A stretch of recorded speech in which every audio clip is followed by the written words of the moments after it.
తీసుకొచ్చారు. కాబట్టి ఈ రోజు ఒక చారిత్రాత్మక కూటమి ఏర్పడింది ఆంధ్రప్రదేశ్ లో. టీడీపీ, జనసేన, బీజేపీ ముగ్గురు కూడా కలిసి ఒక రాక్షస సంహారానికి పూనుకున్నారు. కాబట్టి మనం అందరం ఒకటి గుర్తుపెట్టుకోవాలి, మన బిడ్డల భవిష్యత్తు 60 నెలల నుంచి మళ్ళీ దోచుకుంటారు. Land mafia, sand mafia, liquor mafia, అన్ని మాఫియాలే. కరెక్ట్ గా చూస్తే మన జీవితం చీకట్లో నెట్టేశారు. ఒక్క రోడ్ వేసారా?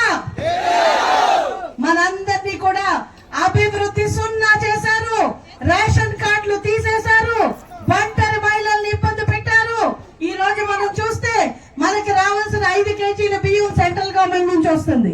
ఇక్కడ చేసింది ఏమీ లేదు. స్టిక్కర్లు వేసుకుంటున్నాడు అంతే. నేనేదో చేసేస్తున్నాను, నేను సంక్షేమం చేశాను, నేను మా ఇంటికి సంక్షేమం చేస్తే ఓటేయమంటున్నాడు. ఓటేద్దామా?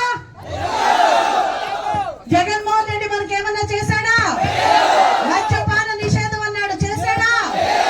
రేట్లు పెంచేశాడు, 4 రెట్లు రేట్లు పెంచేశాడు. ఈ రోజు చూస్తే మనం మద్యం పేరుతో ఈ రోజు విషాన్ని ప్రజలకి పోస్తున్నాడు.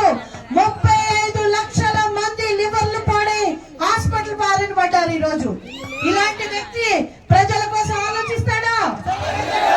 30,000 మంది చనిపోయారు. మన రాష్ట్రం నుంచి 30,000 మంది ఆడపడుచులు కనిపించకుండా పోయారు. ఎక్కడికి వెళ్ళిపోయారో తెలియదు. మన రాష్ట్రంలో ఉన్న మాఫియా అంతా కూడా రాష్ట్ర ప్రభుత్వమే నడిపించేస్తుంది. ఈ రోజు చూస్తే జే బ్రాండ్లు, అయ్యో పేర్లు నాకు కూడా తెలియదు, మీకే బాగా తెలుసు. ఆ బ్రాండ్ ఏంటో ప్రభుత్వం ఎక్కడైనా లిక్కర్ అమ్మి ఇలాగ సొంత బ్రాండ్లు పెట్టుకుని తిరుగుతుందా?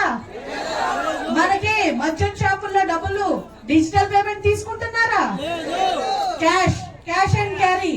ఆ క్యాష్ అంతా ఎక్కడికి వెళ్తుందమ్మా? కాడేపల్లి ప్యాలెస్ కి వెళ్తుంది. మళ్ళీ అనుక్షణం దోచుకుంటున్నాడు. కరెంటు బిల్లు వస్తున్నాయమ్మా, 9 సార్లు కరెంటు బిల్లు పెంచాడు. చెత్త పన్ను పెట్టాడు. ఈ చెత్త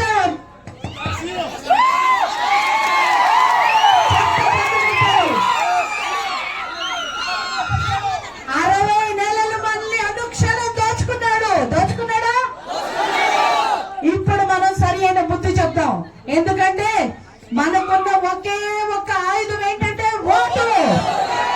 ఆ ఓటు ఎలా వేయాలంటే దిమ్మ తిరిగిపోవాలి కదా.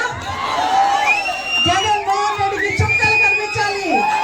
జగన్మోహన్ రెడ్డికి ఆల్రెడీ చుక్కలు కనిపిస్తున్నాయి. వినబడుతుంది, మన కేకలు అక్కడ కనిపిస్తున్నాయి. ఎలక్షన్ చేయలేకపోతున్నాను, ఏడుపు మొదలు పెట్టాడు. అర్థమైపోయింది. ప్రజలందరూ కూడా వాలంటీర్ వ్యవస్థ తెచ్చాడు. 5,000కి శ్రమ దోచుకున్నాడు. మన పిల్లలకు ఉద్యోగాలు వచ్చినాయమ్మా? జాబ్ క్యాలెండర్ అన్నాడు, ఆయన మాత్రం జాబులు వేసుకున్నాడు. ఆయన ఇంట్లో వాళ్ళకి జాబులు ఇచ్చుకున్నాడు. ఆయన పార్టీ వాళ్ళకి కొంతమందికి పెన్షన్లు ఇచ్చుకున్నాడు. అమ్మ ఒడి అన్నాడు, బటన్ నొక్కుతున్నాను అన్నాడు. 1 సంవత్సరం కొంచెం ఇచ్చాడు, 2వ సంవత్సరం కొంచెం తీసేశాడు. మిగతా వాళ్ళకి 3వ సంవత్సరం ఇచ్చి అసలు అమ్మ ఒడి లేదు, ఏ ఒడి లేదు. మనం ఈ రోజు చూస్తే మన రాష్ట్ర పరిస్థితి చాలా అధోగతి పాలైంది. సంక్షేమము లేదు, అభివృద్ధి లేదు. 38 పథకాలు తీసేశాడు. అన్న క్యాంటీన్లు తీసేశాడు, ఫీజు రీయింబర్స్మెంట్ తీసేశాడు. ప్రతిదీ కూడా చీకట్లోకి నెట్టేశాడు. 60 నెలలు మనం కష్టపడ్డాం, అవునా కదా? మరో 60 నెలలు మనం సుఖంగా ఉండాలంటే ఏం చేయాలి? ఈ రోజు శిరీషమ్మ మాట్లాడుతూ చెప్పింది 6 సూపర్ 6 గురించి చెప్పింది. మీ అందరికీ తెలుసు, మళ్ళీ రిపీట్ చేయను. అలాగే ప్రధాని నరేంద్ర మోదీ గారు ఈ రోజు మన కోసం ఆలోచించారు. వైఎస్ఆర్ ఆరోగ్యశ్రీ ఉందమ్మా? అసలు అందులో వైఎస్ఆర్ తీసేశాడు. ఇప్పుడు జగన్ అన్న ఆరోగ్యశ్రీ అంటే సొంత తండ్రి పేరే. చెల్లిని బయటకి ఎంటేశాడు, తల్లిని అమెరికా పంపించేశాడు, బాబాయిని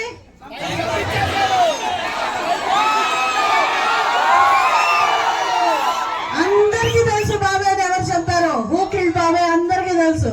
కానీ ఇంకా చర్యలు చేపట్టట్లేదు. ఎందుకంటే నా కళ్ళు అంటున్నాడు, చిన్నపిల్లాడు అంటున్నాడు. అదే వదిలేస్తే మనకు ఇక్కడ ఓ పిల్ల సైకో ఉన్నాడు, ఇక్కడ బెదిరిస్తున్నాడు.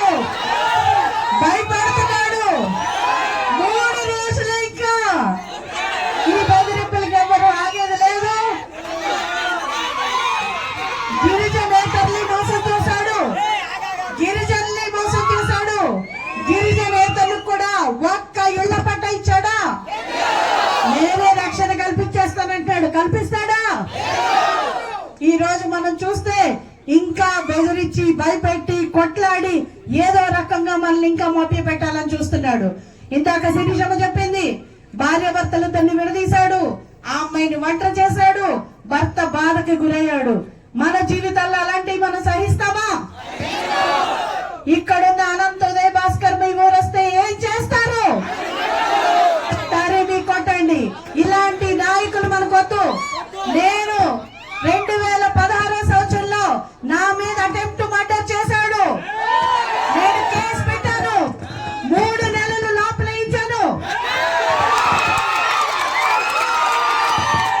అప్పుడు ఏదో రకంగా బయటకు వచ్చాడు. ఇప్పుడు అలాంటి వాడు జగన్మోహన్ రెడ్డి మీద రౌడీ షీట్ ఓపెన్ చేయించాను నేను, కానీ తీయించేశాడు. రౌడీ షీట్ ఓపెన్ చేయించాను, కానీ ఈ ప్రభుత్వం వచ్చాక రౌడీ షీట్ తీసేసి ఏం చేశారమ్మా, ఎమ్మెల్సీని చేశారు. ఎందుకంటే జగన్మోహన్ రెడ్డి గారికి రౌడీ